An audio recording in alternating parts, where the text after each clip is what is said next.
aset, catatan aktivitas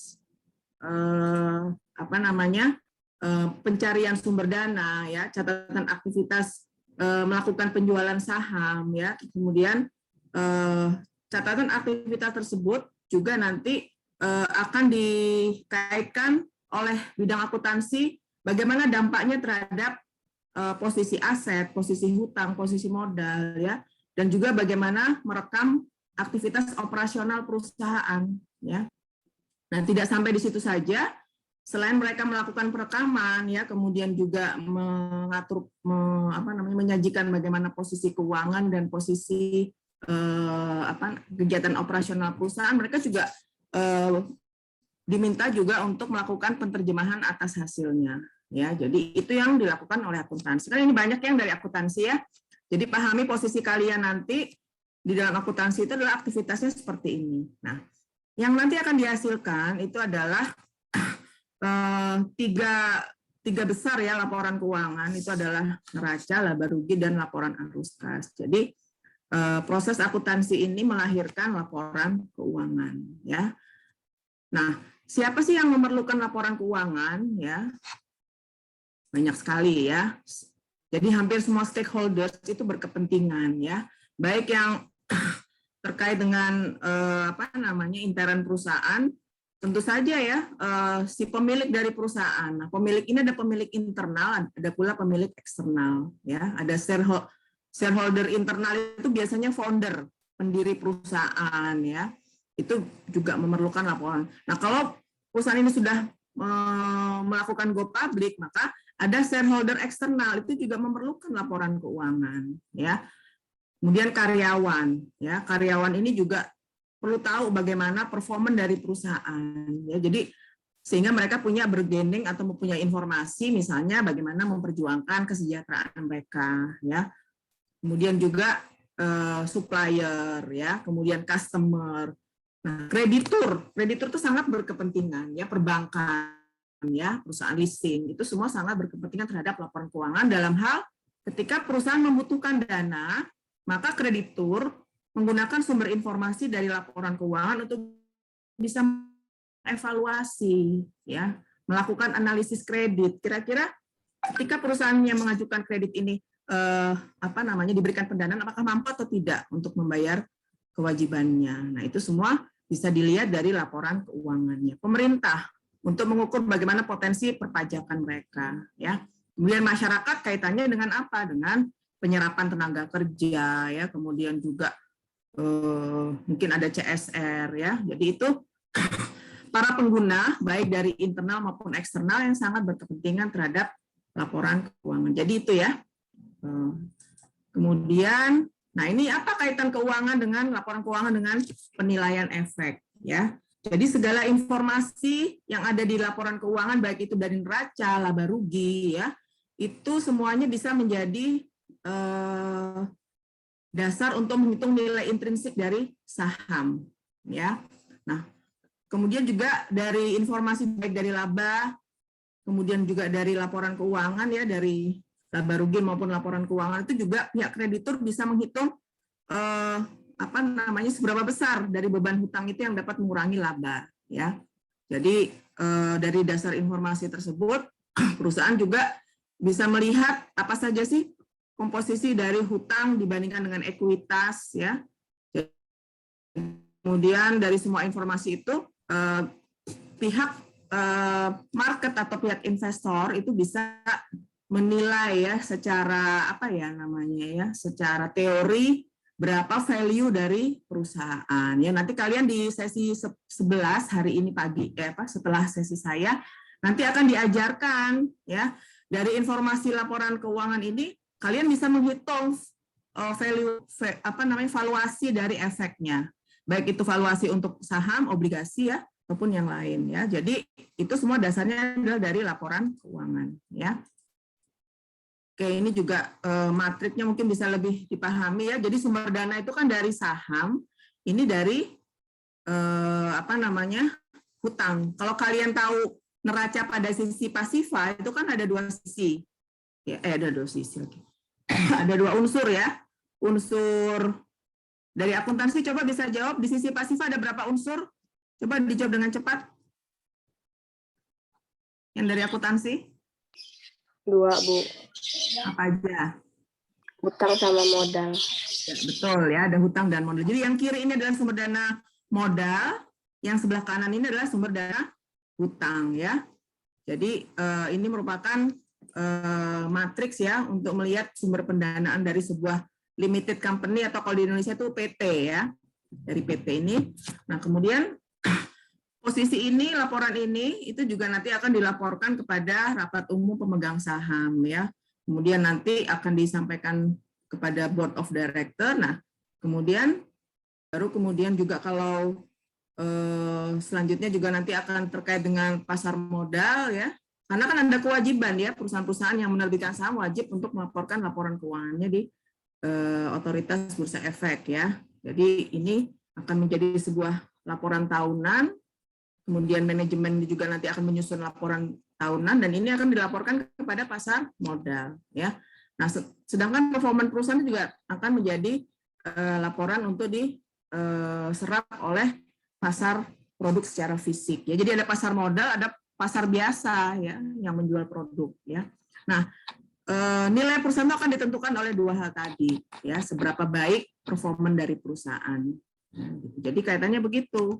Jadi makanya biasanya perusahaan yang listing itu tata kelolanya bagus ya, karena mereka punya kewajiban-kewajiban yang bersifat mandatori dari OJK ya dalam rangka untuk melindungi kepentingan investor. Bayangkan kalau kalian beli saham di bursa efek, tapi perusahaan yang Anda beli sahamnya itu tidak tertib di dalam melaporkan laporan keuangan. Bagaimana Anda bisa menilai performa dari perusahaan? Ya, seperti itu. Jadi kalau kalian tidak tahu performa perusahaan, kalian nggak bisa mengetahui value dari perusahaan tersebut. Ya, sementara kita sebagai investor itu sangat mementingkan value dari saham dari yang kita beli. Ya, kalau saham yang kita beli tidak pernah naik ya atau stagnan bahkan turun, nah kan kemakmuran kita sebagai pemegang saham juga akan terganggu ya. Jadi mungkin bisa saja kalian akan jual saham-saham yang seperti itu. Nah dalam rangka untuk bisa memilih perusahaan-perusahaan mana yang baik dan tidak, itu adalah kalian melakukan analisis laporan keuangan. Ya. Nah ini jenis-jenisnya ya. Nah ini perhatikan ya, kalau kalian jangan menyamakan antara sektor industri dengan apa namanya, kita tuh ada 13 sektor ya, yang peraturan yang terbaru ya. Kalau dulu kan Jasika ya, sekarang IDS sektor. Klasifikasi industri kalau di Bursa Efek dulu itu ada 9 ya. Tapi yang sekarang itu kalau nggak salah ada berapa ya, saya jadi lupa ya. Jadi IDX IC namanya. IDX IC itu IC-nya singkatan Industrial Classification. Kalau dulu namanya Jasika ya. Jasika itu apa? Jakarta Sectoral Industrial Classification.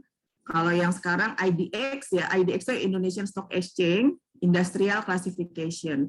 Itu klasifikasinya ada penambahan ya, mungkin karena seiring dengan adanya industri-industri teknologi ya, makanya sektornya ditambah. Jadi jangan kalian nanti menyamakan semua pelaporan keuangan untuk semua industri. Pengecualian itu untuk industri keuangan ya. Jadi nah, makanya mungkin kalian kalau membaca artikel-artikel di jurnal-jurnal ya, itu selalu ada yang dari keuangan ya, atau dari akuntansi, itu sektor keuangan biasanya di-exclude ya. Kenapa? Karena mereka punya regulasi sendiri, karena perbankan ataupun keuangan itu sektor yang regulated. Cara melaporkan keuangannya berbeda ya. Kemudian mereka juga pengaturan-pengaturan tata kelolanya juga diatur melalui undang-undang ya. Jadi biasanya supaya tidak menimbulkan bias, maka sektor tersebut di-exclude ya. Nah, ini perbedaannya ya. Kalau di sektor keuangan, deposito giro simpanan itu adalah sebagai sumber dana ya. Jadi flow-nya itu kan kalau perbankan punya 3 jenis sumber dana pihak pertama, kedua, dan ketiga. Nah, ini dalam contoh ini adalah dana pihak ketiga, itu posisinya itu adalah yang berupa deposito, giro, dan simpanan. Itu dicatat di pasifa. Tapi kalau bagi perusahaan, deposito, giro, simpanan masuk ke dalam aset. Gitu ya. Jadi Itu perbedaannya ya. Jadi belum lagi contoh yang lain. Perbankan nggak ada inventory ya. Masa uang jadi inventory kan nggak mungkin ya. Karena memang jenis usahanya itu adalah jenis usaha yang terkait dengan bagaimana mempertemukan excessive fund dengan lack of fund ya, orang yang kelebihan dana dengan yang kekurangan dana ya. Belum lagi ada inventory yang kadang-kadang tidak ada. Kemudian mereka tidak ada sales ya, mereka ada revenue dan sebagainya. Ini kok saya batuk-batuk terus ini ya. Oke. Ini rumus-rumus dari persamaan di dalam neraca dan laba rugi ya. Nah, kalau yang laba rugi ya, ini harus sudah di luar kepala ini, yang kalau mau jadi profesional di bidang pasar modal, kalian juga harus paham ini ya. Yang dari luar bidang ekonomi juga harus paham, dan ini mudah dipahami ya. Yang namanya revenue ya, itu yang namanya laba itu adalah revenue dikurangi dengan cost ya, atau pendapatan dikurangi biaya ya. Jadi adalah yang akan tertera nanti di dalam laba rugi. Dari mana revenue ini? Itu dari hasil penjualan ya, baik berupa barang, kalau dia sektornya manufaktur menghasilkan barang berwujud, maka biasanya disebut dengan penjualan ya. Tapi kalau organisasinya menghasilkan jasa ya, biasanya kan tidak ada wujud ya, intangible ya. Nah, itu biasanya dia menggunakan istilah revenue ya. Kemudian kalian juga harus memahami unsur-unsur yang ada dalam laba rugi. Itu ada total cost ya, ada kalau di perusahaan yang menghasilkan tangible itu istilahnya harga pokok penjualan ya. Ada istilah laba kotor ya. Nah, itu. Dan ada istilah laba operasional, ada istilah laba bersih ya. Itu mudah dipahami ya. Jadi jangan kalian menganggap bahwa itu sulit ya. Jadi memang ada formulasinya. Yang namanya laba kotor itu adalah penjualan dikurangi biaya-biaya yang berhubungan langsung dengan menghasilkan produk utama dari si perusahaan atau organisasi tadi. Nah, selisihnya disebut dengan laba kotor ya. Nah, laba kotor dikurangi dengan biaya-biaya operasional ya. Itu disebut dengan laba operasi. Yang laba operasi ini nanti baru akan dikurangi dengan biaya bunga dan biaya pajak, akan menjadi laba bersih. Nah, laba bersih inilah nanti yang akan menjadi porsi yang akan diputuskan oleh rapat umum, apakah akan ditahan dalam bentuk laba ditahan sebagai sumber dana internal, ataukah akan dibagikan kepada si pemilik modal. Nah, pemilik modal tadi kan ada dua ya. Yang pemilik modal yang pertama sudah bayar duluan ya, karena memang urutan-urutan pendanaan itu diutamakan untuk yang hutang dulu. Dan kemudian pemegang saham itu adalah disebut dengan residual ya, residual. Makanya pemegang saham ini istilahnya dia itu adalah diberikan porsi yang paling terakhir ya dalam pembagian laba ya. Jadi yang diutamakan itu adalah sumber pendanaan yang di dalam pasifa itu yang paling atas dulu, supplier dulu dibayar ya kan, kemudian pemegang debt holder ya, perbankan ya dan sebagainya, baru terakhir mereka. Jadi kadang-kadang kalau perusahaan nggak untung ya memang pemegang saham nggak dapat pembagian gitu ya. Nah, karena itu memang sudah diatur oleh undang-undang seperti itu. Kalian kalau ada bertanya bisa di ini ya, saya di interrupt ya. Oke, yang berikutnya kalau tadi adalah laba rugi, nah yang ini itu adalah neraca ya. Jadi ini rumusnya sederhana. Kalian hanya melihat di neraca itu ada dua sisi, aktiva dan pasiva. Nah, aktiva itu totalitasnya adalah berisi aset ya, yang sebelah kiri. Kemudian yang sebelah kanan itu adalah hutang dan modal sendiri ya, atau istilahnya hutang itu liabilities. Kemudian yang modal sendiri itu equity ya, atau ekuitas ya. Jadi selalu yang timbangan kiri dengan timbangan yang kanan itu selalu seimbang ya. Jadi itu kata kunci untuk persamaan neraca, bahwa di dalam pemahaman praktisnya ya. Jadi kalau pasiva ketika perusahaan baru, ini ibaratnya supaya kalian mudah memahami dan mencerna ya. Jadi ketika perusahaan itu baru berdiri, ya biasanya kan si pengusaha itu akan sibuk mencari dana dulu ya, karena dia sudah mendata, oh kebutuhan investasinya 100 juta. Baru dia mikir, oh 100 juta ini saya dapat dari mana ya? Oh saya berarti pinjam orang tua nih 80 juta. Waduh kurang 20 juta, gimana nih? 20 jutanya misalnya dia cari partner lain. Nah itu berarti adalah aktivitas untuk mencari dana ya. Baru kemudian setelah dana itu terkumpul ya, berarti unsurnya dalam contoh yang saya sebutkan tadi itu adalah semuanya dari equity ya, dari modal sendiri. Tapi ada juga model pendanaan yang seperti ini strukturnya. Kebetulan 100 juta nih kalau mau bikin usaha online misalnya. Oh, ternyata saya dapat pinjaman dari koperasi 20 juta. Jadi tinggal 80 jutanya saya pakai dana sendiri. Nah, itu berarti strukturnya 20 dari 100 juta itu 20% dari hutang, 80% dari modal sendiri. Nah, keseluruhan dari sumber pemodalan ini dalam neraca itu akan dialokasikan dalam aset. Ya, apakah nanti dalam bentuk modal kerja ataupun pembelian aktiva tetap, di mana komposisinya juga sama-sama 100 juta. Jadi yang kiri dengan yang kanan akan sama, ya seperti itu alur berpikirnya, ya. Dan keputusan terkait dengan strukturnya, apakah akan lebih banyak hutang, apakah lebih banyak equity, begitu juga untuk yang aset, apakah akan lebih banyak aset lancar dibandingkan aset tetap, itu adalah akan berdampak kepada nilai perusahaan juga. Itu juga harus hati-hati. Ada strategi-strateginya, ada kata kuncinya untuk mengatur, memanage sumber dana, dan ada kata kunci ataupun teori bagaimana mengatur aset ya, supaya secara total value dari perusahaan ini juga tidak dinilai buruk oleh investor seperti di dalam diagram tadi ya. Segala aktivitas yang ada di dalam perusahaan ketika mereka mencari dana dan mengalokasikan dana itu juga akan menentukan value dari perusahaan. Ya, jadi kalian nggak bisa main-main kalau mengelola atau Anda sebagai owner nggak bisa main-main ya. Dan kalian juga sebagai profesional di bidang pasar modal harus tahu nih teori-teori itu ya. Kalau kebanyakan utang bagus sih sebenarnya, tapi resikonya kan potensi kebangkrutannya tinggi ya. Kemudian kalau kalian memotret perusahaan yang hutang lancarnya banyak, bagus sih dari likuiditas, bagus sih dari segi resikonya dia rendah. Tapi apa? Tapi profitabilitasnya juga akan jadi rendah. Kenapa? Karena asetnya banyak aset yang tidak menghasilkan return atau kategori low return. Sementara kalau asetnya dialokasikan ke aset tetap itu termasuk kategori high return ya. Jadi kalian juga harus bisa mengklasifikasi mana aset-aset yang high return dan low return. Dan juga sumber dana juga harus dipertimbangkan ya. Komposisinya jangan struktur modalnya terlalu berat di hutang karena beresiko untuk terjadi kesulitan keuangan ya. Nah, ini bentuknya ada yang dari non FEB nggak ini? Saya mau tahu.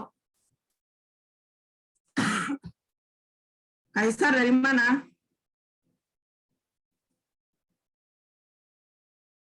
M. Kaisar dari mana? Hah? FISIP. FISIP. Jurusan apa? Ilmu administrasi negara. Negara? Kalau negara, udah lihat laporan keuangan belum? Perusahaan? Belum ya? Nah inilah bentuknya ya, Kaisar ya. Oke, bentuknya Bu. Kalau yang ini, itu adalah neraca, ya. Kemudian, ya ini neraca semua ya, ini neraca semua ya. Nah ini neracanya tidak dua sisi ya, tapi dia disusun ke bawah berbentuk laporan ya. Jadi dia aset dulu, baru hutang, baru modal. Tapi kalau kalian jumlahkan liabilities dengan modalnya itu akan sama dengan total asetnya ya. Oke, nah ini sorry. Oke, ini laba rugi ya. Tadi laba rugi rumus utamanya adalah apa? Penjualan dikurangi dengan biaya ya, revenue dikurangi cost, maka akan ketemu biaya. Tapi yang cost-nya itu nanti akan didetailkan ya, sehingga nanti labanya pun nanti akan bertingkat-tingkat ya, tergantung dari biaya-biaya yang diperhitungkan. Ada biaya operasional, ya, ada biaya bunga dan biaya pajak, ya, itu juga nanti akan menentukan profit yang dihasilkan, ya. Jadi kalau laba kotor dihasilkan dari selisih penjualan dengan beban pokok, ya. Kemudian kalau laba operasi itu adalah dari laba kotor dikurangi dengan biaya operasional, ya. Biaya operasional itu biaya yang dikeluarkan ketika barang itu sudah jadi, ya. Berarti barang yang sudah jadi itu kan perlu perlu aktivitas untuk bisa memindahkan barang yang ada di gudang ke konsumen, berarti butuh biaya penjualan, ya. Kemudian juga butuh membiayai gaji dari karyawan-karyawan di bidang pemasaran, ya, di bidang SDM misalnya, ya, yang ada di luar biaya langsung memproduksi, ya. Nah, yang terakhir itu laporan arus kas. Laporan arus kas itu akan diklasifikasi menjadi 3 aktivitas: aktivitas operasional, aktivitas investasi, dan pendanaan, ya. Nah, ini nanti ada pertanyaan-pertanyaan ini kalau kalian nanti akan ujian sertifikat profesi perdagangan efek, ya. Misalnya aktivitas yang terkait dengan pembelian mesin. Nah, itu masuk aktivitas apa? Operasionalkah, investasikah, pendanaankah, ya. Nah, kalau segala sesuatu yang terkait dengan alokasi aset, ya, baik itu bertambah maupun berkurang, itu pasti kaitannya dengan investasi, ya.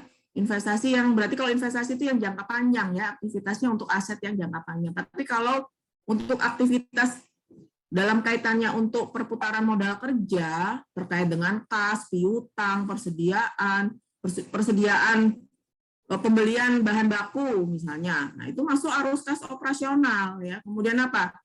Mengangsur pembayaran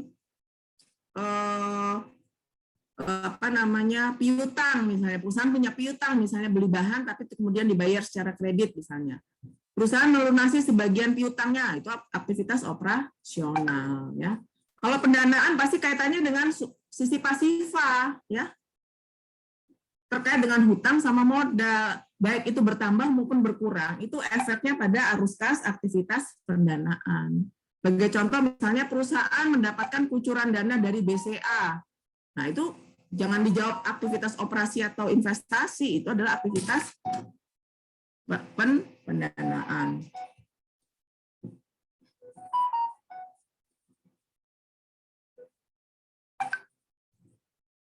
Oke, ini nanti akan ada pertanyaan seperti itu, ya. Pelunasan hutang misalnya, kalian harus tulis bahwa itu bagian dari arus kas aktivitas pendanaan, ya.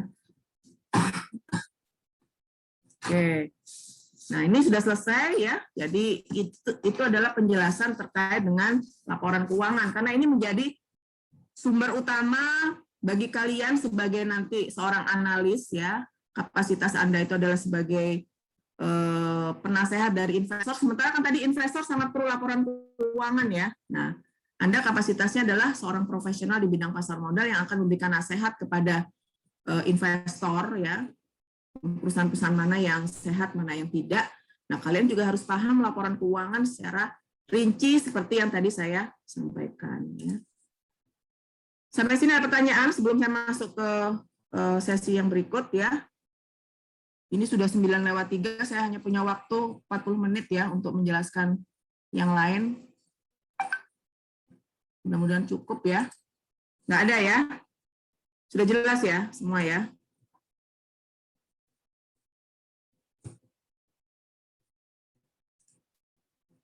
Nah, ini yang lebih ke teknis ya, Jadi ini terkait dengan teknis berarti kalian juga harus hafal secara formula, mampu menghitungnya, dan yang penting mampu menginterpretasikan. Ya, itu yang paling utama. Kalau menghitung itu terlalu mudah buat kalian ya. Oke, kita kalau tadi sudah tahu laporan keuangannya, sekarang laporan keuangan itu mau diapain? Laporan keuangan itu cuma isinya angka-angka. Kalau kalian tidak melakukan analisis, maka informasi tadi nggak akan bicara. nggak akan memberikan informasi. Berarti kalian harus melakukan yang namanya analisis. Analisis itu dalam pengertian bahasa itu gampangnya itu mengurai sesuatu yang besar menjadi hal yang lebih detail. Ya, jadi itu yang Anda lakukan di dalam sesi ini. Anda sebagai profesional juga ketika Anda sudah mendapatkan laporan keuangan, jangan juga laporan keuangan mentah-mentah ini kalian kasih ke investor, ini baca sendiri, ini pilih perusahaannya sendiri, nggak bisa. Kalian harus melakukan analisis ya, sehingga hasil analisisnya itulah kemudian nanti akan bisa dipakai oleh investor ya untuk bisa memutuskan saham-saham mana nih yang mereka mau beli ya. Oke, nah metodenya itu bisa horizontal, vertikal atau kombinasi ya. Jadi ketika nanti Anda melakukan analisis ya, Anda bisa punya 3 pilihan ya. Ini saya tambahkan satu lagi. Horizontal, vertikal dan kombinasi ya. Nah, kalau horizontal dari kata-kata horizontal itu berarti melakukan analisis dengan melibatkan lebih dari satu periode laporan keuangan pada perusahaan yang sama. Ya. Jadi kalau analisis horizontal, kalian harus mengumpulkan laporan keuangan yang Anda akan sarankan kepada calon investor ya. Kemudian Anda jangan hanya menyajikan satu periode. Itu bukan analisis horizontal ya. Itu analisis tunggal ya. Nah, kalau horizontal kalian harus mengumpulkan ya paling tidak 5 tahun ya, 5 tahun ke belakang kalian kumpulkan data perusahaan yang sama dalam 5 tahun terakhir. Nah, bagaimana dengan yang vertikal? Kalau yang vertikal itu menganalisis laporan keuangan satu periode, ya, satu periode. Tapi akan dibandingkan dengan perusahaan yang lain yang berada dalam satu industri di tahun yang sama, itu vertikal namanya. Atau yang ketiga, kalau ketiga gabungannya, ya.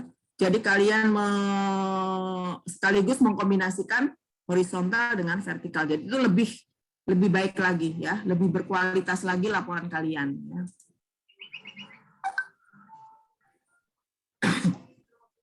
Oke ya, jadi yang akan dilaporkan nanti ya dalam laporan analisis laporan keuangan itu adalah tentang kondisi keuangan dari aspek likuiditasnya ya, seberapa bagus kemampuan perusahaan itu untuk mengelola aktiva lancarnya ya. Ini ada suara apa itu? Ada yang punya burung ya?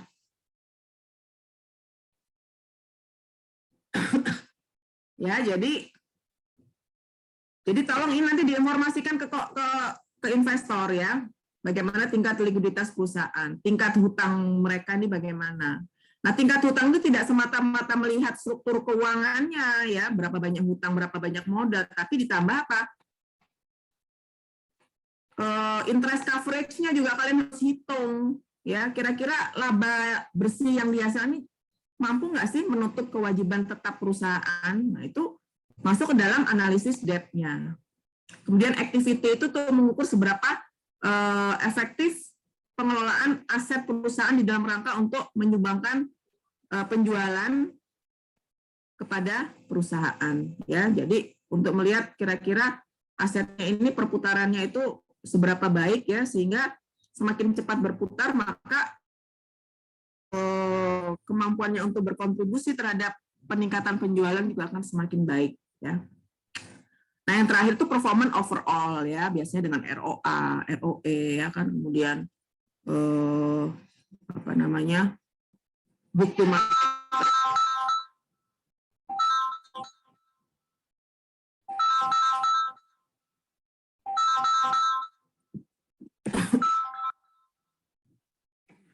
Ya biar aja. Oke, yang berikutnya tadi ya. Kita membandingkan nanti dengan perusahaan kita sendiri, tapi dengan time series ya. Atau yang berikutnya kita bandingkan dengan rata-rata industri ya. Nah, jadi ini dasar perbandingannya.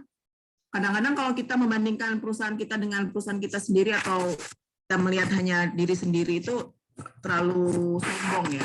Terlalu sombong. Kita menilai kayaknya profit kita naik gitu ya, padahal ternyata kalau kita bandingkan dengan industri itu ternyata nggak demikian gitu. Makanya ada industry average atau intercompany itu sehingga menjadi lebih fair. Apakah posisi perusahaan kita itu yang kita rekomendasikan itu berada di bawah atau di atas industri seperti itu.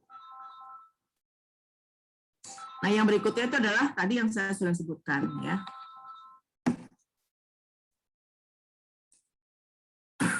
Oke, yang pertama ini adalah analisis horizontal. Tadi ingat kuncinya apa kalau di horizontal? Melibatkan lebih dari satu periode ya. Nah, ketika melibatkan lebih dari satu periode, yang mau kita harapkan kita mau lihat trennya ya.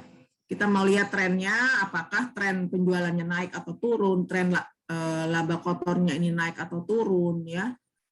Atau tren asetnya juga apakah naik atau turun. Itu semua unsur yang ada di dalam laporan laba rugi dan neraca itu bisa dilihat trennya karena kita melibatkan lebih dari satu periode ya atau time series ya. Bagaimana caranya? Basisnya boleh bulanan, tahunan ya, tergantung kebutuhan ya. Tergantung kebutuhan atau tergantung dari keinginan ketajaman laporan yang mau kalian sajikan gitu ya. Kalau mau dengan basis waktu yang lebih pendek ya silahkan gitu ya. Nah, contoh yang horizontal ini di dalam neraca ya. Jadi di dalam neraca bentuk yang horizontal yang pertama itu ada analisis perubahan. Nah, ini kalau kalian membuat skripsi, nah biasanya kan untuk mengidentifikasi suatu masalah itu kan kalian diminta membuat sebuah ilustrasi ya, bagaimana perkembangan keuangan perusahaan dari satu tahun dengan tahun yang lain. Nah, itu yang berarti yang Anda kerjakan itu analisis horizontal. Ya, di bidang pekerjaan pun nanti akan demikian. Makanya kalian juga jangan menyepelekan informasi ini, karena kalau bekerja kalian juga akan melakukan hal ini ya. Nah, bagaimana cara bekerjanya analisis perubahan ini? Ya, kenapa time series? Karena lebih dari satu ya periodenya ya di sini ya. Kemudian bagaimana caranya? Nah, namanya perubahan itu kan berarti bisa naik, bisa turun. Nah, kalau 1 juta tahun 2009, tapi 2008 194 ini berarti ada kenaikan positif 75.000. Nah, angka 7,9% itu adalah dari 75.000 dibagi dengan baseline-nya atau periode awalnya itu 945 sehingga positif 7,9. Nah, ini yang negatif itu sebaliknya. Karena apa? Karena 2009 itu turun 15.000 dari sebelumnya 17,5. Jadi 2,5 dibagi 17,5 minus 14,3. Jadi ini yang Anda lakukan ya. Dan ini sebenarnya Anda lakukan juga ketika nanti Anda membuat skripsi ya, kalau di S1 manajemen ya. Saya nggak tahu di akuntansi apakah juga seperti ini. Masih juga banyak yang menggunakan analisis-analisis ini untuk mendeteksi adanya masalah ya. Ini sama, tapi ada di dalam laba rugi ya. Caranya sama. Jadi ketika naik itu ya berarti kan nggak dikurung ya tandanya, tapi yang dikurung hanya yang mengalami penurunan ya. Jadi kalau kalian lihat di sini yang dikurung berarti biayanya turun, bagus dong kalau biaya turun ya. Jangan dibilang turun jadi jelek. Dalam konteks dia biaya dan turun itu berarti performan baik bagi perusahaan ya. Jadi itulah cara menginterpretasi ya, seperti itu. Oke, ini juga sama ya. Nah, vertikal. Nah, analisis vertikal itu disebut dengan analisis common size ya. Jadi Anda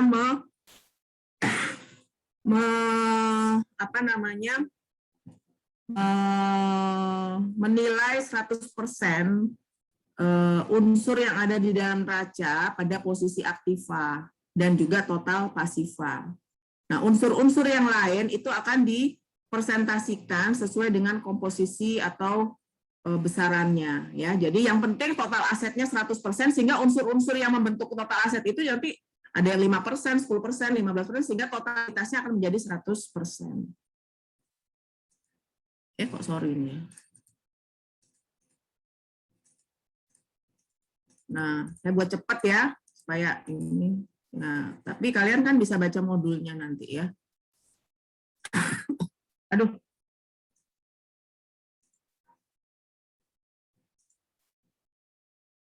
Nah, ini tadi ya, analisis vertikal kita lihat. Nah, ini beda ya. Sorry ya Allah. Inilah. Ini sudah. Oh, ini yang laba rugi ya. Mau saya neraca ya, tapi nggak apa-apa. Oke, ini dicontohkan itu adalah dengan yang laba rugi ya. Nah, sebenarnya kalau yang dengan neraca itu nanti saya ambil contoh di neraca ya. Seperti ini ya. Ini kan tadi yang analisis horizontal, tapi kalau ingin dibuat analisis common size ya, maka total aset ini akan diganti dengan nilai 100%. Gitu. Total aset dan yang paling bawah ini total liabilities dan equity-nya juga 100%. Jadi, nah sekarang tugas kalian di dalam analisis common size yang di neraca itu adalah bagaimana menghitung porsi dari current asset dibandingkan dengan total asetnya. Kalau di sini 100%, maka untuk mencari persentase di current asset 1.020.000 dibagi dengan 1.800 sekian gitu ya, sekitar 70% gitu ya. Nah, kemudian 800.000-nya itu kira-kira 25%, nah ini sisanya 5%, sehingga totalitasnya menjadi 100. Begitu juga ya, di sini sama caranya nanti ya, dihitung dengan hitungan komposisi persentase gitu ya. Nah, tujuannya adalah untuk melihat pembentukan dari hutang dan modal sendiri. Berapa banyak sih yang dalam bentuk hutang, berapa banyak sih yang dalam bentuk aset. Nah, begitu juga total aset, berapa banyak dalam bentuk hutang lancar, berapa banyak dalam bentuk pabrik gitu ya. Nah, itu juga nanti penting informasi itu untuk si investor. Ya, pada dia ngitung angka-angka begini kan nggak bisa informasi ya. Kalau dengan angka begini kita nggak lihat persentase itu, kayaknya otaknya agak error gitu ya. Makanya kalau dibuat persentase kan lebih informatif. Nah, terkait dengan analisis common size pada laba rugi, kalau yang di dalam neraca tadi 100%-nya itu di posisi total aset, nah kalau yang di dalam laba rugi posisi 100%-nya itu adalah ada di, aduh, ya Allah.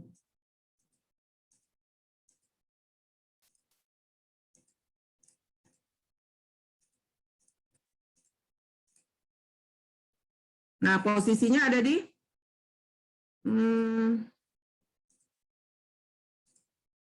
nah, mana ini?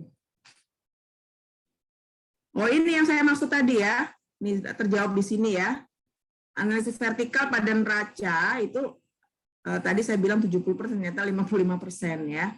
Nah, ini adalah analisis vertikal dengan common size ya. Begitu juga yang di sini ya, ini 100% juga. Nah, ini harus di breakdown, kita tahu apa nih kesimpulannya dari gambar dari hitungan ini.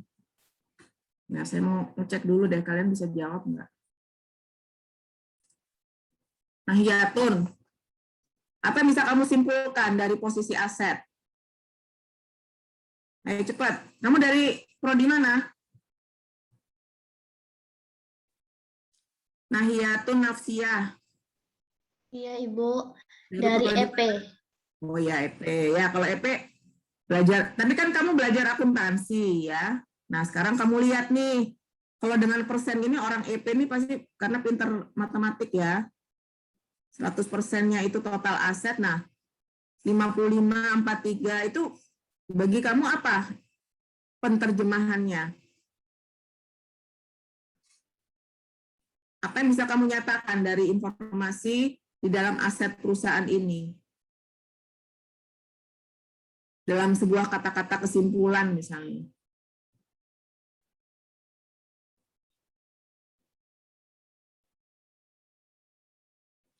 Ini kan angkanya bicara loh, ya sudah berbicara udah dalam bentuk persen.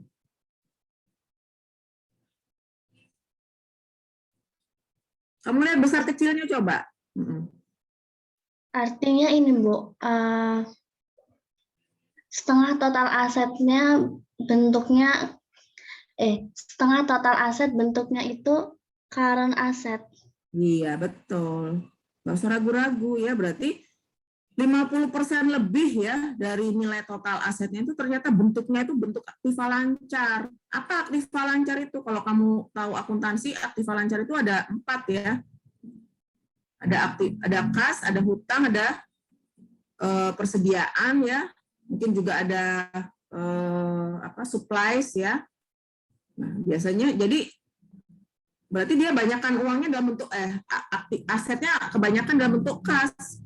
Hanya 40% yang dalam bentuk aktiva tetap ya. Nah, nanti kamu belajar tentang manajemen keuangan bisa tahu nih kalau seperti itu tadi yang saya sudah singgung, berarti perusahaan ini lebih mengutamakan aspek likuiditasnya, dia pengen naruh uang tuh kas semua gitu. Kalau ada orang nagih gampang bayar, tapi dia melupakan bahwa aktiva tetap ini lebih menguntungkan dari segi return dibandingkan dengan aktiva lancar ya. Jadi dalam teori di manajemen keuangan ini berarti perusahaan ini mengutamakan kinerja likuiditas tapi mengabaikan profitabilitas. Ya, tinggal kamu nilai sendiri, kamu mau nggak investasi pada perusahaan seperti ini? Silahkan, tiap orang bisa mengatakan iya dan bisa mengatakan tidak, beda-beda. Ada yang mau, nggak masalah gitu ya. Nah, itu ya. Jadi begitu juga yang hutang kita lihat ternyata perusahaan banyak mengandalkan sumber dana sendiri. Nah, ini lebih baik gitu ya. Berarti lebih kokoh struktur modalnya dan tidak terlalu terganggu oleh kewajiban tetap ya, karena dia sumber dananya banyak menggunakan sumber dana modal sendiri 54%, 45%-nya dari hutang ya. Gitu ya cara membacanya ya, Nahyatun ya. Nah, ini untuk yang laba rugi ya. Kalau tadi posisinya 100, ini loncat-loncat ya. Oke, kalau tadi kan posisi 100%, kok beda lagi, ini nggak urut ya. Oke ya, jadi ini kalau tadi 100%-nya di total aset, tapi kalau di laba rugi, analisis vertikal itu 100%-nya di penjualan ya, tinggal sisanya ini komposisinya. Jadi kalian bisa tahu berapa gross profit-nya, berapa laba operasionalnya, berapa laba bersihnya, langsung dalam bentuk persen seperti ini ya. Cara ngitungnya gimana ya? Gampang, kalau ini 100% berarti ngitung persentase ini gimana? Dava Akila ini bimbingan saya nih. Dava. Iya Bu, hadir. Hadir, kamu gimana ngitung ini? Kamu udah belajar ALK belum? Belajar Bu, mohon maaf Bu. Ya udah, ini kamu hitung. Dari mana angka 61%? Angka 61% itu dari penurunan Bu. Penurunan apa? Itu yang tadi kalau penurunan ya, kalau ini vertikal beda lagi. Kalau tadi yang kamu bilang penurunan itu horizontal, tapi kalau ini kamu menghitung secara dari atas ke bawah, kan vertikal itu dari atas ke bawah, kalau horizontal kan ke kanan begini ya, time series waktu. Tapi kalau ini kan di dalam tahun itu, tahun yang sama, tahun itu juga, berarti 1281 dibagi 2000. Ya, salah jawabanmu ya. Jadi dari 1200 dibagi 2000 ya. Jadi ketemunya 61% ya. Dan seterusnya ya. Nah, kalau tahu informasi seperti ini, Anda sebagai profesional di bidang pasar modal bisa melihat, oh laba kotornya 39% ya, laba bersihnya tersisa 12%. Nah, begitu. Nah, bagaimana dengan perusahaan lain? Oh, perusahaan lain juga ternyata laba kotornya 39, tapi kita lihat nih, laba bersihnya, laba operasional hanya 37% ya. Mereka lebih banyak menghabiskan di biaya operasional ya. Tuh. Ini sama-sama perusahaan pakaian ya, menjual pakaian ya, apparel ya. Ternyata kalau kamu ditawarkan dua perusahaan ini, kamu mau yang mana? Saidah, ini perusahaannya sama-sama loh industrinya. Iya Ibu. Kamu akan pilih yang mana? Yang kiri atau yang kanan? Menurut saya yang kiri Bu. Ya, kenapa? Karena income-nya lebih besar daripada yang sebelah kanan dari segi operasional. Nah, itu kalau kamu melihat dari sisi absolut ya. Absolut itu berbahaya kalau dipakai sebagai dasar untuk menilai baik atau buruknya perusahaan. Karena kamu hanya melihat angka 2. Kamu melihat apanya tadi? Yang kiri itu karena lihat apanya? Lihat Apa sih? penjualan sama income-nya Bu. Iya, penjualannya yang sebelah kiri 2.000, yang sebelah kanan Iya. 17.000. Kenapa kamu nggak pilih yang kanan?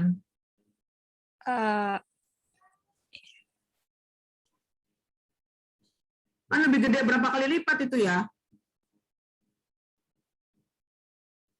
Berapa kali lipat itu? Yang satu 2.000, satu 17 juta. Kamu pilih yang mana? Kamu sebagai profesional di bidang pasar modal, kira-kira melihat data ini kamu akan pilih yang mana?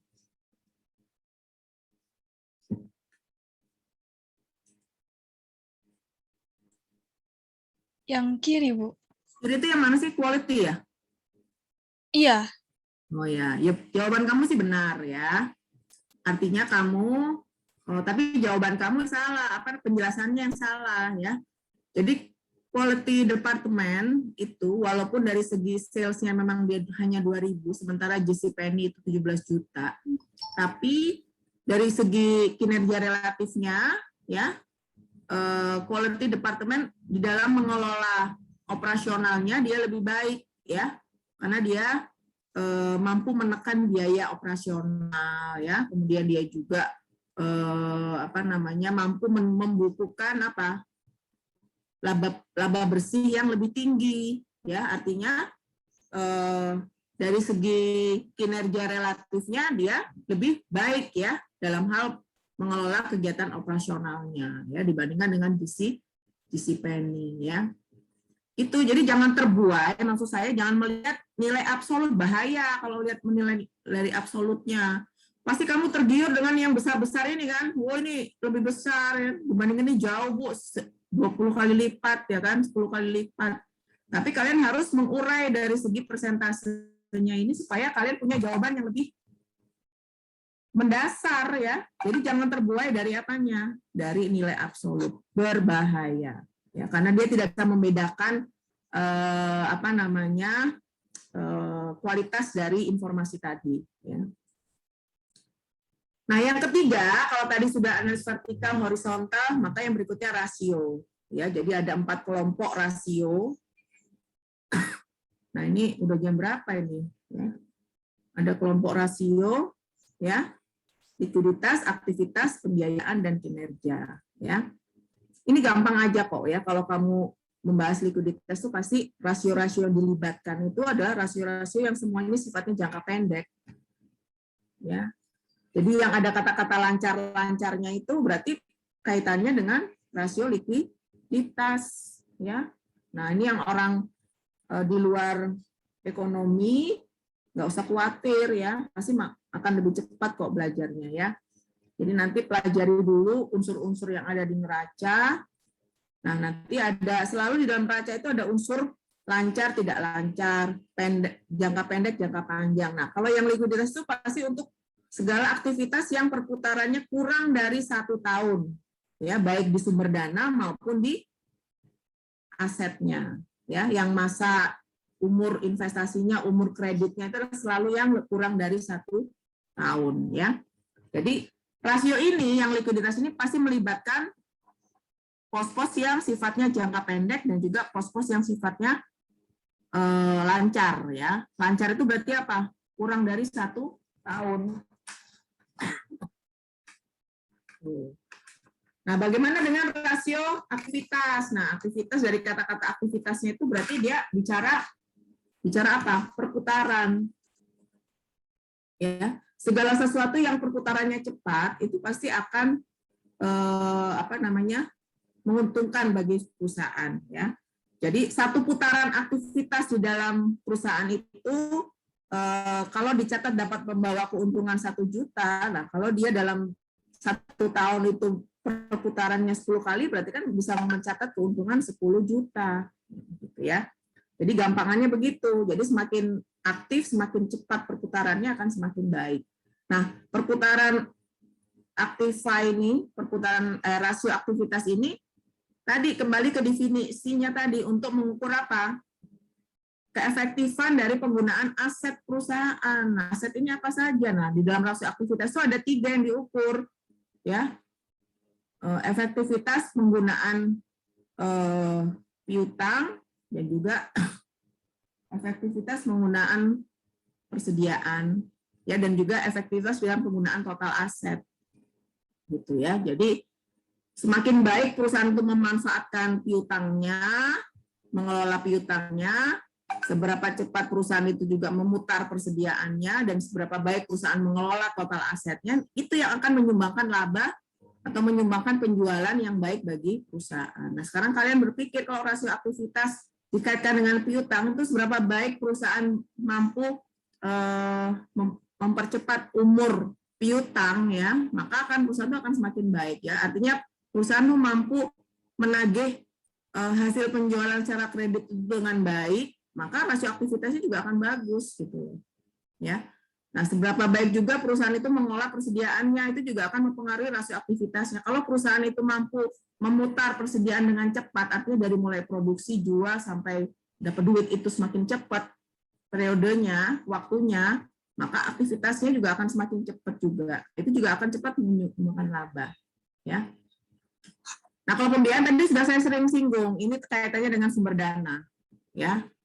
Tuh. Kinerjanya nanti overall performance. Ya. Nah, ini tadi ya, mana yang lebih baik, ya, bagusnya adalah kombinasi. Ya. Jadi kalau yang seperti ini, ya, intra company itu banyak kelemahan, ya. Kadang-kadang Anda sendiri misalnya, Nelly, IPK kamu nih 5 tahun itu berapa? 2,2, 2,3, 2,4, 2,4. Kamu langsung bangga, bagus nih kinerja saya naik terus gitu ya. Barang dibandingkan sama temennya yang kelompok sini nih. Meli dibandingkan sama Yuni. Yuni ternyata sudah 3,0. Padahal kamu tadinya udah bangga ya, saya hebat nih dari 2 jadi 2,5 nih, kayaknya udah prestasi nih. Barang dilihat sama bandingin sama Yuni, si Yuni IPK-nya berapa? 3. Nah, langsung kamu kan bisa langsung mengevaluasi, berarti saya nih, walaupun IPK saya naik, tapi saya kalah nih sama kawan saya. Nah, perusahaan juga begitu ya. Nah, sekarang juga dibandingkan dengan, nggak hanya dengan si Yuni, tapi juga dengan teman-teman di seluruh FEB nih misalnya. Kamu nih ada di bawah atau di bawah kawan-kawan kamu atau di atas kawan kamu gitu. Ya, jadi inilah ibaratnya atau perbandingannya ya. Jadi kamu sebagai calon profesional di bidang pasar modal juga harus bisa berpikir seperti itu ya ketika menyajikan informasi. Ya. Nah, ini rumus ya, kalian nanti nggak ada waktu kita untuk membahas ini ya. Tadi saya selalu bilang bahwa ini kaitannya adalah kaitannya pasti dengan yang sifatnya lancar ya. Ini ujian keluar nanti ya, ujian keluar.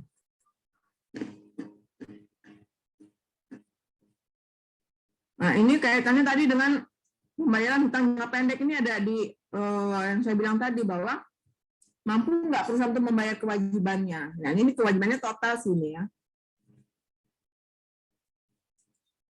Nah, ini yang pembiayaan yang dengan pasti unsur-unsurnya pasti hutang modal udah kelihatan ya. Udah kelihatan. Jadi kalau namanya pembiayaan, pasti unsur yang dilibatkan selalu yang ada di sisi kanan, sisi sumber dana. Kan sumber dana tadi ada 2, hutang sama mau gampang, nggak usah dihafal. Ya. Nah, bedanya debt equity sama debt asset apa? Saya mau panggil yang lain nih. Tristan, kamu nggak nunjukin wajah kamu. Ya, Tristan. Bedanya debt to equity sama debt total aset, kamu dari rumusnya nih, apa sih bedanya? Kamu dari prodi mana? S1 akuntansi, Bu. Awas kalau kamu nggak bisa jawab. Bedanya dari dilihat rumusnya aja, itu Bu, perbandingan antara utang dengan total aset, sedangkan yang debt equity itu utang dengan ekuitas yang dimiliki, Bu. Itu nggak usah kamu ajarin, itu mau udah lihat. Interpretasinya gimana? Pembiayaan utang atas aset itu, Bu, maksudnya. Dengan pembiayaan utang atas equity-nya. Ya, jadi nggak begitu, kurang hampir benar ya, tapi masih banyak kurang benarnya ya. Jadi kalau debt to asset itu kan tadi aset itu kan tadi setelah perusahaan dapat sumber dana kan perusahaan mengalokasikan dalam bentuk aset kan. Nah, kalau debt to asset itu melihat dari aset yang dibelanjakan tadi itu berapa banyak yang bersumber dana dari hutang. Nah, kalau angkanya 80% untuk debt to asset artinya apa? 80% dari total aset perusahaan ini ya berasal dari hutang. Nah, kalian nggak usah ngitung lagi, berarti yang dari modal sendiri berapa?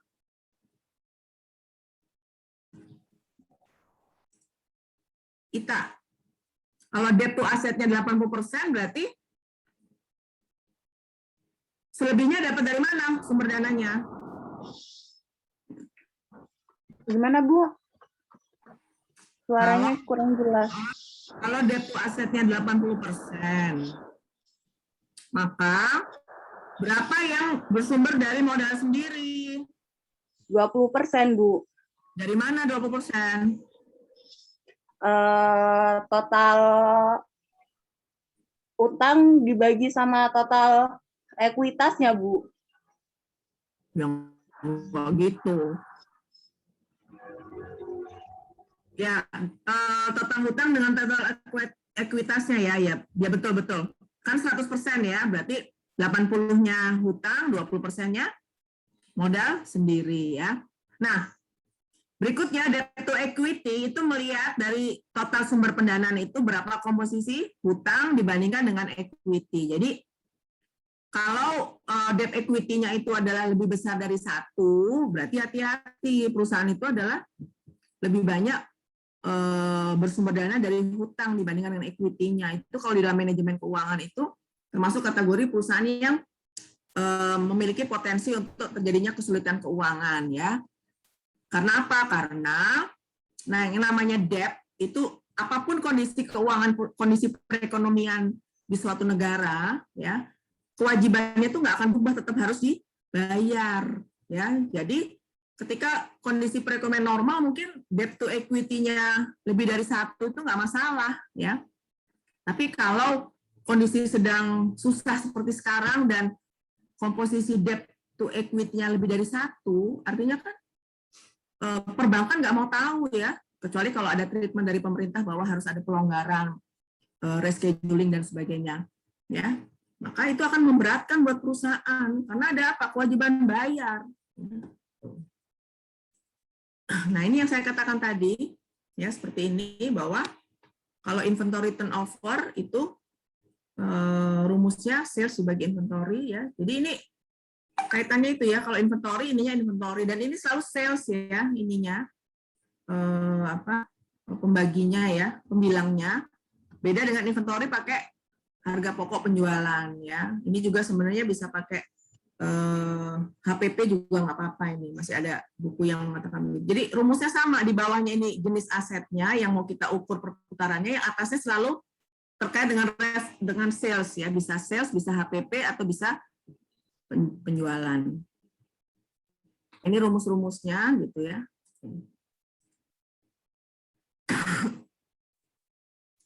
Nah, ini yang penting nanti ya, yang penting.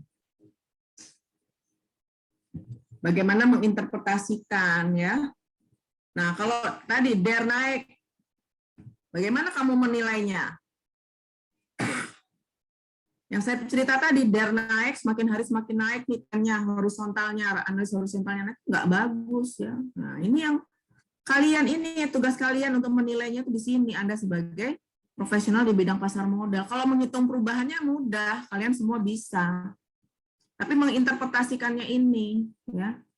Kenapa debt to asset yang naik terus juga kurang baik? Tadi saya bilang, berarti perusahaan banyak mengandalkan hutang, ya. Kalau itu semakin naik terus, repot investor kita nanti, ya. Tuh. Nah, kenapa yang ini buruk ini? Perputar umur piutang ini, bahasa Indonesianya umur piutang. Dinda Rahma Putri.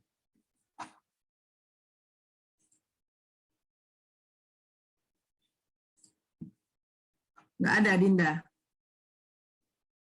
Dinda Rahma Putri.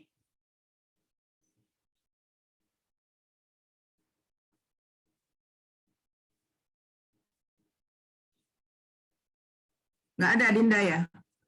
Nggak muncul Dinda. Ini coba saya cek dia ya. Dia ini aktivitasnya gimana di Fitclass?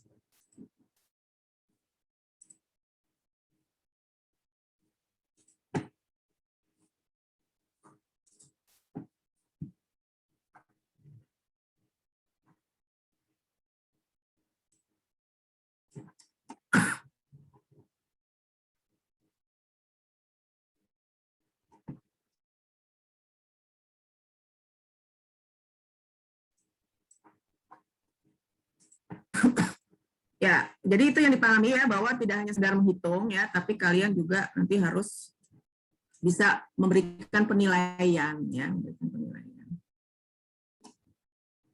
Enggak ada ya ininya ya.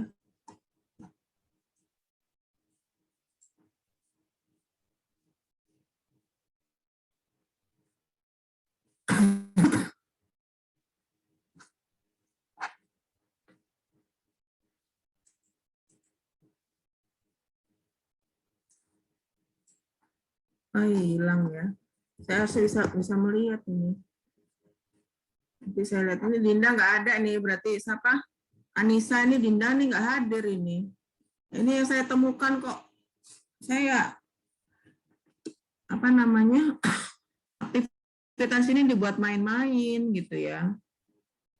Padahal ini kepentingannya untuk kalian sendiri ya. Ini saya panggil sampai 5 menit nggak muncul dia. Nanti akan saya lihat ininya, apa namanya, performan aktivitasnya. Dinda nggak ada ya. Fatan ada nggak, Fatan?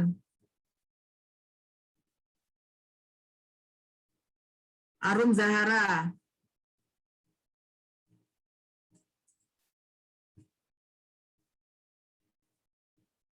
Edward Dika.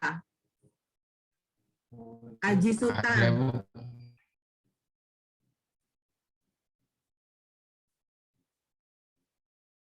Siapa tadi? Arum Zahra.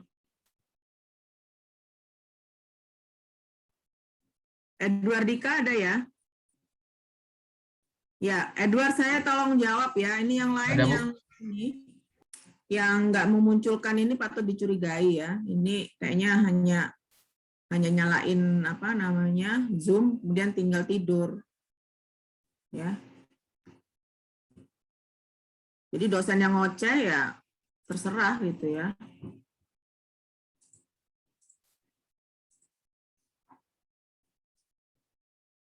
Baik, ini coba saya agak terlalu lambat ini. Coba kenapa ini kamu dari jurusan apa atau prodi mana? Edward.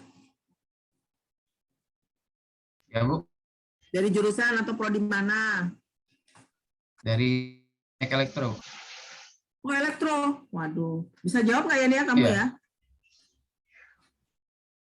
Average collection period ya, itu kalau di bahasa Indonesianya itu umur piutang ya. Umur piutang itu berarti perusahaan itu memberikan kelonggaran kepada konsumen yang membeli barang-barangnya. Mereka dikasih tempo. Nah, kalau average collection period-nya itu naik dari waktu ke waktu, ini logika seorang mahasiswa teknik elektro ya, kira-kira itu bagus nggak sih? Tapi dari jawabannya di sini ya, kurang baik ya. Cuma kenapa gitu, dibilang kurang baik.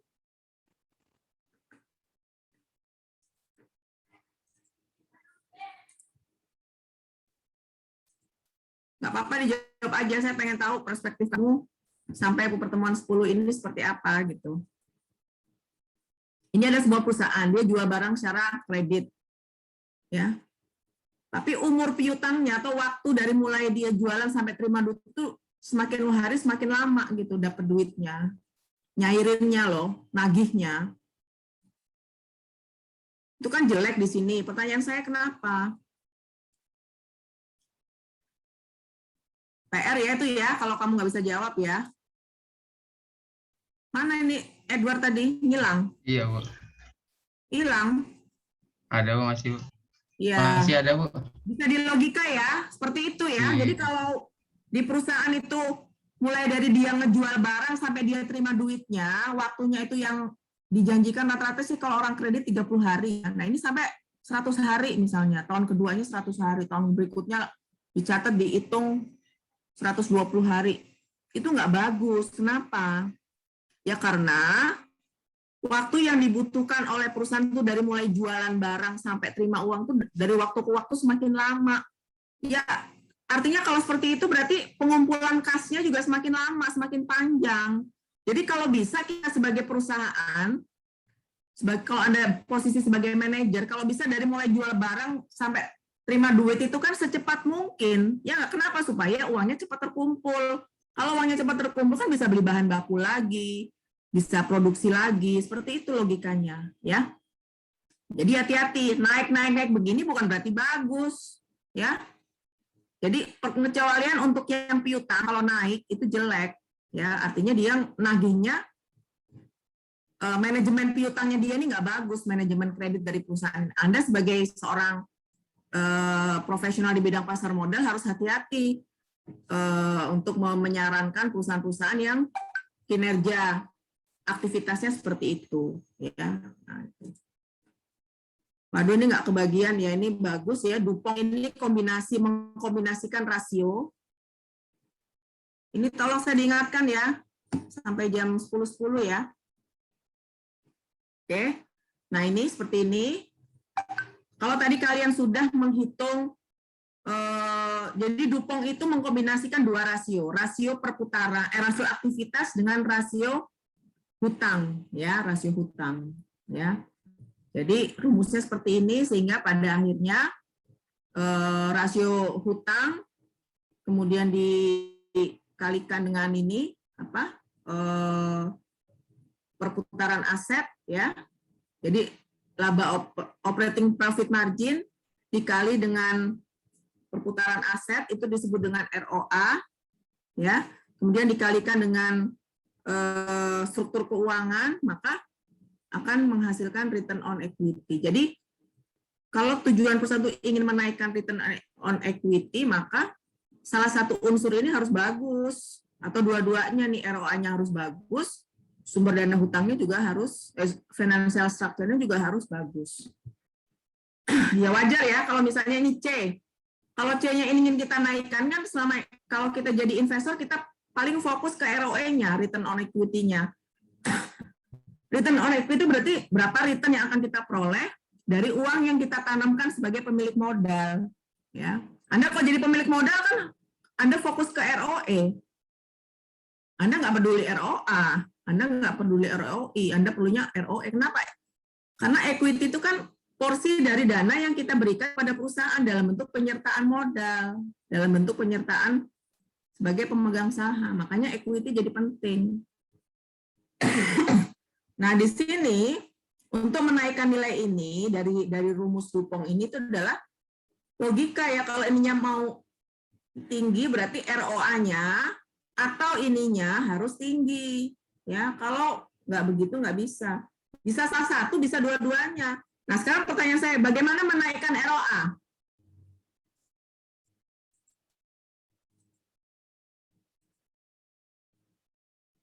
Tristan juga nggak ada, Kezia juga nggak ada.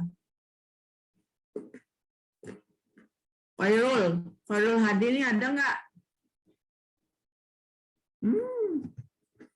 Anak-anak ini. Ada, Bu. Kamu dari prodi mana? Manajemen SDM, Bu. Dari Manajemen SDM. manajemen ya.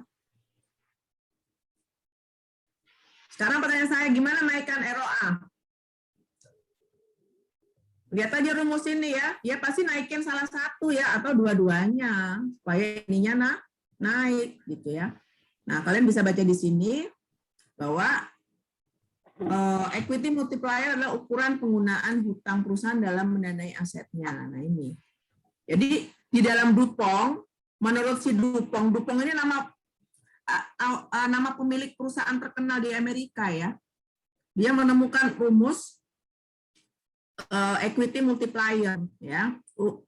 Dari kata-kata equity multiplier ini kalian bisa dapatkan berarti berupa apa? Ukuran hutang dalam mendanai asetnya ya. Jadi menurut teorinya Dupont ini besaran hutang itu bisa meningkatkan, bisa menjadi equity multiplier gitu loh. Kalau tadi kan saya jelaskan sebenarnya dalam teori manajemen keuangan yang namanya hutang ya, ini saya nggak melihat kalian sebagai dari prodi-prodi mana ya, bahwa kalian intinya yang masuk kelas ini tuh orang yang tertarik di bidang pasar modal ya. Jadi event hari ini atau nanti kalian akan menekuni ya, kalian jadikan ini sebagai awal ya. Jadi jangan bilang, oh saya orang teknik elektro, oh saya orang administrasi negara. Tapi gunakanlah hari ini pembelajaran di course ini untuk awal kalian untuk masuk gerbang ke bidang pasar modal ya. Jadi menurut teorinya Dupont ini ya, bahwa hutang itu bisa menjadi equity multiplier ya. Kalau namanya equity multiplier itu sesuatu yang bisa melipat gandakan dan itu akan baik ya. Tapi pada dasarnya hutang atau leverage itu punya peran pisau bermata dua ya. Kalau tadi kan saya bilang jelek-jeleknya aja ya. Ya enggak? Oh, hutang itu bisa menimbulkan kebangkrutan. Itu adalah sisi pisau mata pertamanya, yaitu adalah membuat kinerja perusahaan jadi bermasalah kalau terlalu banyak hutang. Karena resiko kebangkrutan. Tapi di sisi lain, hutang juga punya benefit. Salah satunya equity multiplier ini. Gitu ya. Jadi ingat bahwa yang namanya leverage itu adalah pisau bermata dua, double sword ya. Pisau bermata dua. Nah ini ya, jadi ROE bergantung pada profit, bergantung pada perputaran, dan juga equity multiplier ya. Jadi kalau kalian mau menaikkan ROE, maka kalian harus meningkatkan efisiensi operasi ya, atau meningkatkan hutang. Nah, coba ini disarankan hutang ya. Kenapa ya? Karena tadi hutang itu punya sifat dua, pisau bermata dua ya. Jadi tidak selama-lamanya hutang itu berdampak buruk, tapi ada level optimal penggunaan hutang ya. Jadi jangan melewati level optimalnya. Kalau sudah melewati level optimalnya, itu perusahaan bisa menghadapi persoalan kesulitan keuangan. Jadi selama posisi sumber dana perusahaan hutang itu belum mencapai posisi optimal, terus aja utang. Karena di sini juga ada manfaatnya, dapat menaikkan ROE melalui multiplier equity tadi ya. Oke, mungkin itu kita akan coba latihan. Oh, ternyata masih ada 20 menit ya kita latihan ya.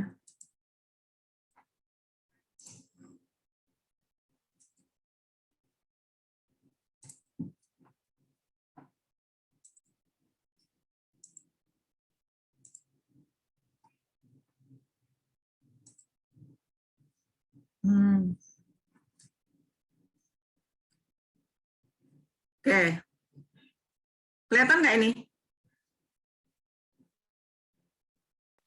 Kelihatan nggak? Kelihatan, Soal Bu. 7.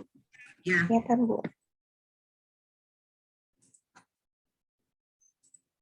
Coba dijawab.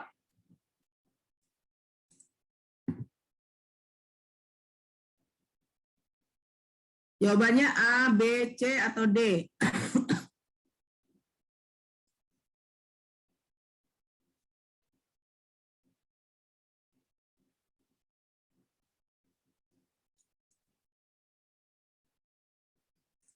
Saya nggak lihat, saya lihat chat aja deh ya, lihat partisipan chat. Anggun Rahmawati, jawab apa? Jawabannya apa? Gini deh, semua deh. Jawabannya apa ini? A, B, C, atau D? A. Yang A, Bu. Raise hand. Yang A, raise hand Saya, semua. Bu. A ya. Oke, betul A ya. Tepatnya ini neraca namanya ya. Jadi yang namanya neraca itu laporan yang melaporkan posisi keuangan. Apa yang dilaporkan? Posisi aset, posisi hutang, dan posisi modal ya. Apa sih? Salah kamu. Ya, tadi ada yang salah. Ini ya contohnya, ini posisi keuangan ya. Oke, ini jawabannya apa? Jika perusahaan membeli peralatan dengan uang kas, maka akan menyebabkan perubahan pada neraca. Ini kaitannya dengan aset lancar ya.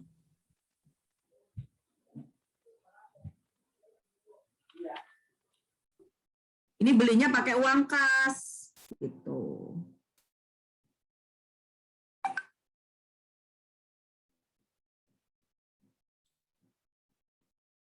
Ayo, siapa yang bisa jawab? Langsung angkat tangan aja. Satu deh, biar cepat. Itu B, Bu. Hah? Menurut saya itu jawabannya B. Bu, hanya 3. Hanya 3. Hati-hati ya. Ayo, apa? Masih B, Bu. salah. B, Hah? 3, Bu. B, Bu. B. B itu berarti modal kerja berkurang. Modal pemegang saham bertambah. B ya. Aset tetap bertambah. Total aset bertambah.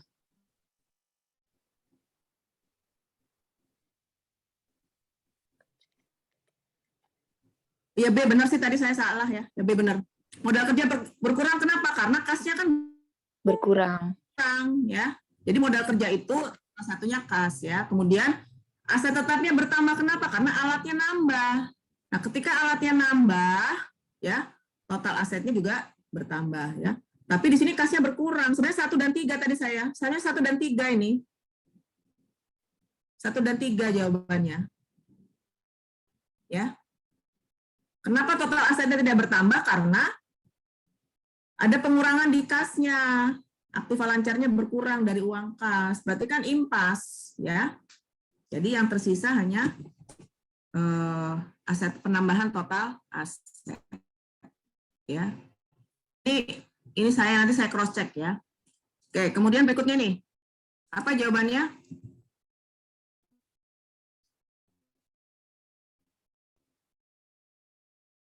Gampang ini ya. Apakah A? Udah sering saya ulang-ulang tadi.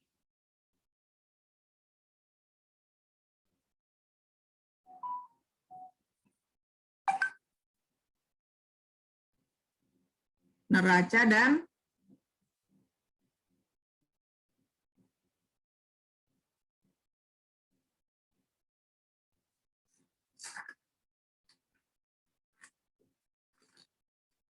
C. iya ya, C ya. Siapa tadi yang jawab? Ya, betul ya. Jadi neracanya berubah kenapa? Karena ada penambahan equity ya. Laporan arus kasnya, laporan arus kas pada posisi aktivitas pendanaannya juga berubah. Perubahan modalnya juga berubah ya. Karena equity-nya bertambah gitu ya. Jadi ada 3 unsur yang berubah ya. Nih. Ini masih banyak pertanyaan terkait dengan laporan keuangan ya. Apa ini?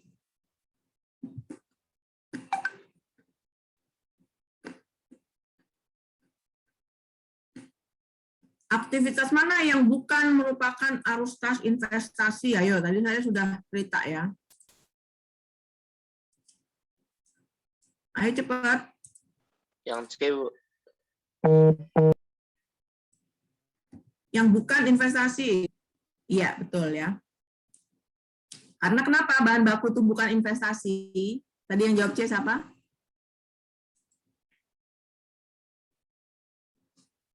Karena dia masuk ke dalam aktiva lancar ya, yang umurnya cuma kurang dari 1 tahun. Kalau bahan baku itu kan cepat prosesnya, tapi kalau yang lain ya, menjual divisi, beli mesin baru, jual bangunan, itu investasi, baik yang bertambah maupun yang menciut ya. Ini kan kalau menjual divisi itu berarti ada dalam teori merger akuisisi itu dia melakukan pelepasan divisi. Itu biasanya karena perusahaan nggak merasa kompeten di bidangnya, kadang-kadang dia jual divisi distribusi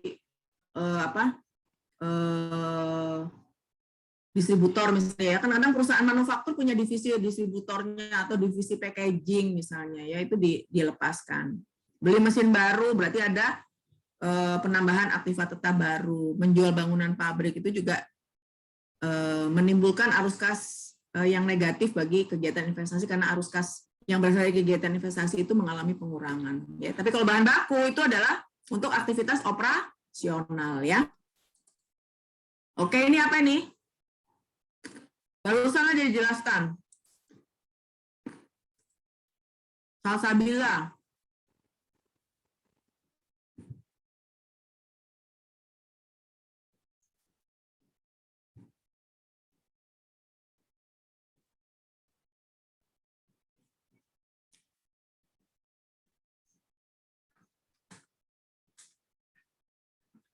Oh, udah merah jawabannya ya, nggak dihapus. Ya, jadi jawabannya D ya. Kalau ini kan tadi dari gambar ini udah kelihatan ya, yang ABC ini kelihatan dari sini ya.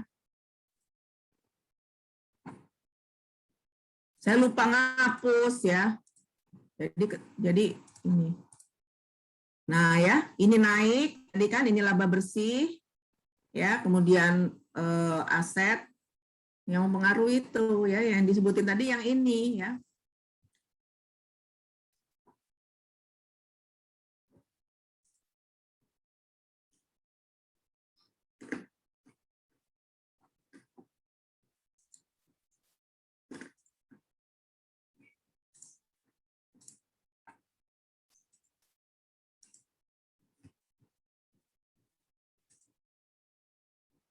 Ya, ini yang mana?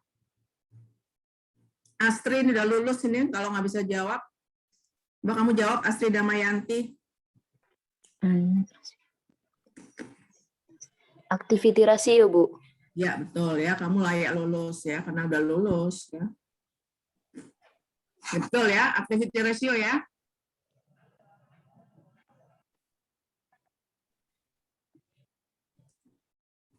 Coba hitung-hitungan ini.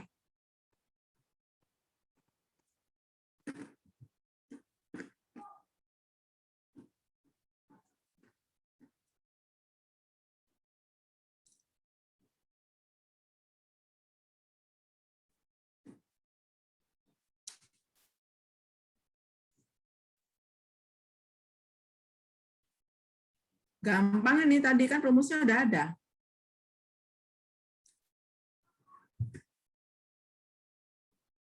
%20 kali 1,36. Berapa hasilnya? Berapa hasilnya? Berapa persen? 27.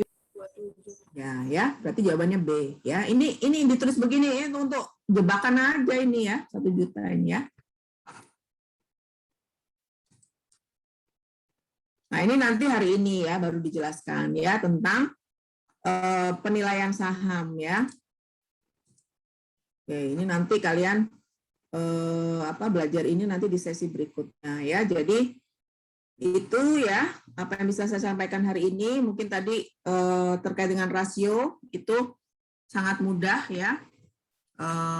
Kembali ke rumus ya, dan juga fokus kepada masing-masing pelaporan itu tujuannya apa ya, kemudian istilah-istilah pentingnya bagaimana ya, itu sangat baik untuk bisa lebih memahami ya. Jadi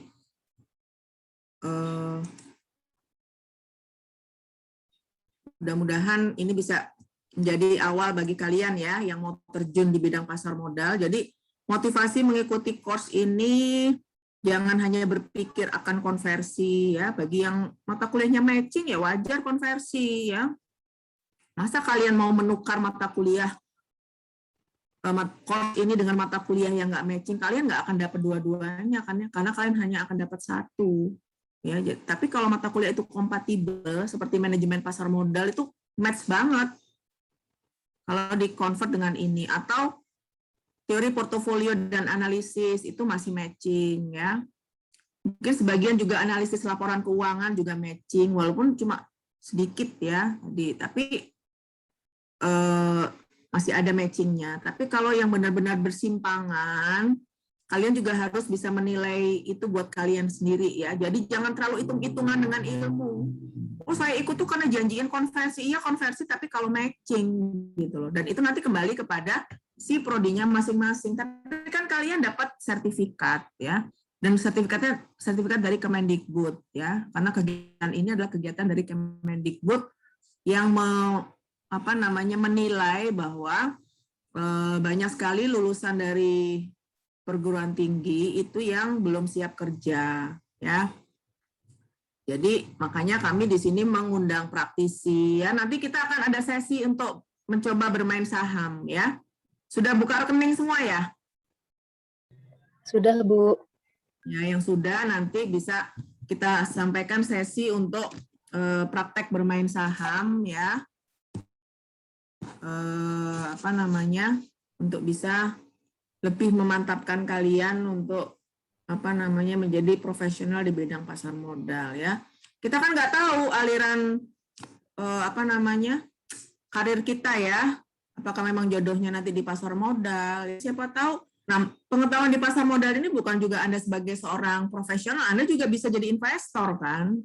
Banyak orang jadi kaya karena menjadi investor. Asal kalian memang tekun gitu loh. Dan ini saya pun menyesal, harusnya saya memulai ketika saya kuliah dulu gitu ya.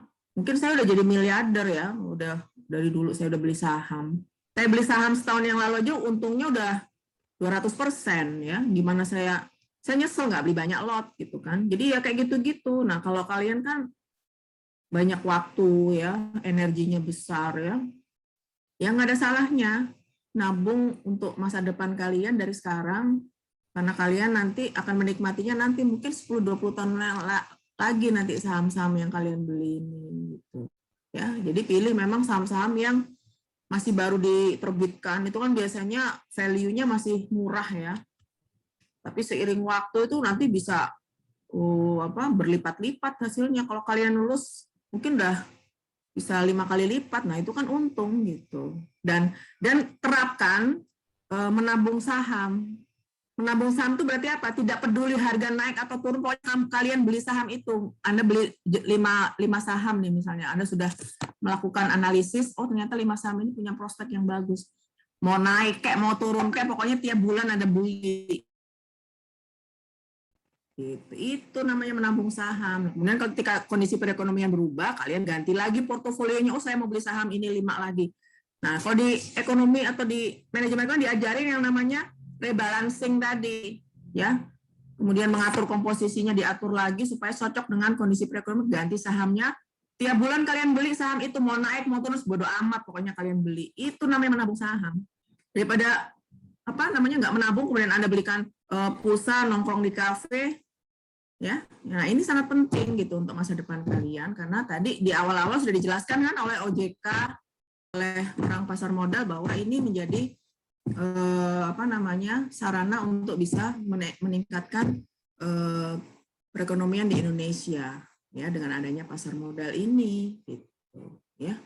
Dan kemudian roda perekonomian juga bisa berjalan karena uang yang Anda tanam itu nanti dipakai perusahaan untuk mengembangkan perusahaan kan gitu. Jadi supply dan demand, Anda punya kelebihan dana, ada perusahaan butuh dana, nah ketemunya di pasar modal gitu ya.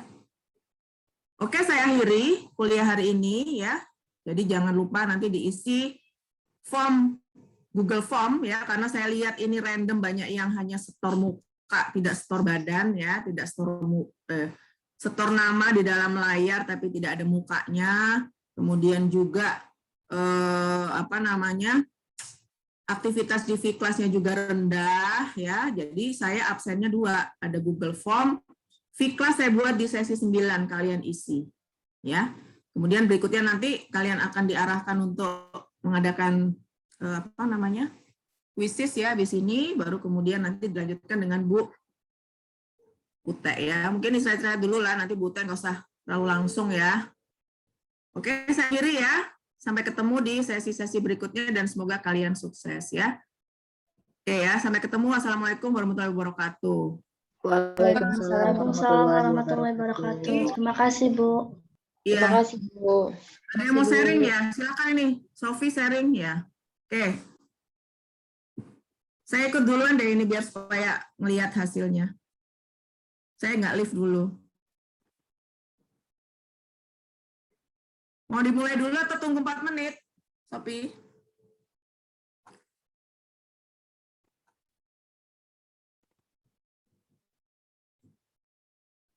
Ditunggu, Bu, selama 5 menit, Bu. Ini saya nyampein 1,5 jam nggak ini?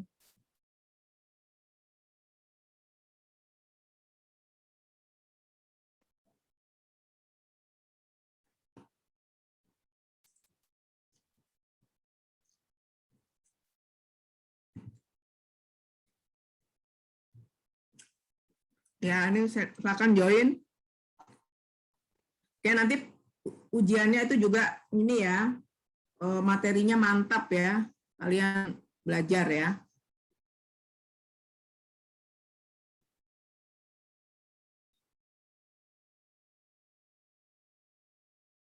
Kemudian nilai konversinya nanti tergantung dari hasil ujian akhirnya. Tidak semuanya A, ya. Kalau kalian nggak belajar.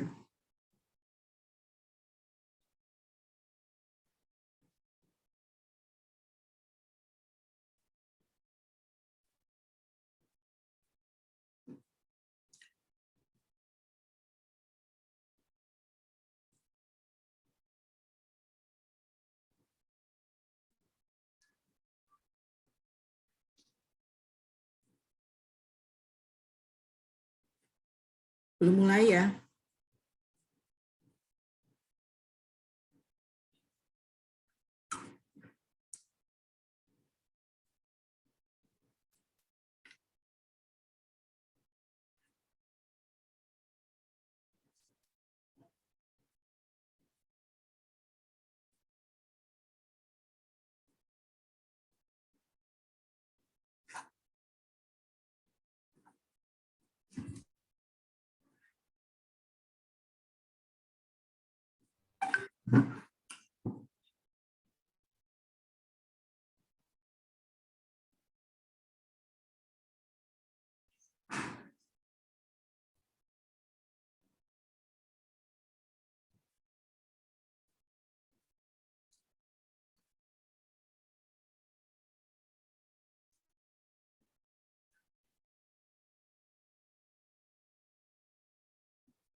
Udah selesai belum ini?